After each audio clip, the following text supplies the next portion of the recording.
Bonjour. Alors, deuxième vidéo qui traite de notre chapitre Aménager pour réduire les inégalités.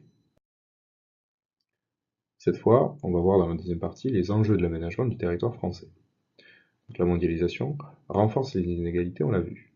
Afin de permettre l'installation de firmes transnationales, des grandes entreprises présentes sur plusieurs pays, et de répondre à la concurrence, l'aménagement du territoire favorise la concentration des activités dans de grandes métropoles et dans les pôles de compétitivité.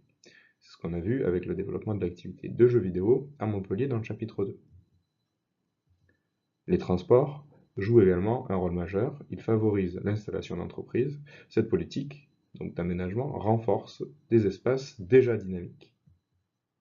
On le voit en effet, l'axe Lille, Paris, Lyon, Marseille est un des principaux axes de transport français.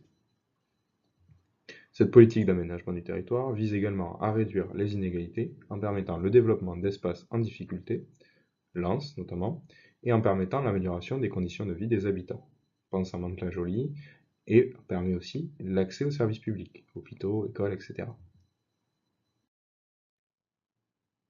Enfin, troisième partie, depuis quelques années, on voit émerger de nouveaux acteurs de l'aménagement du territoire.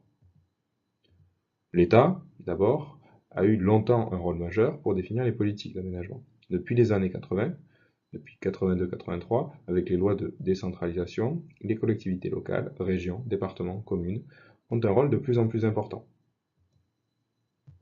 L'Union européenne joue également un rôle important via des subventions et des aides pour développer l'emploi. Les aménagements impliquent alors les entreprises, les habitants, etc.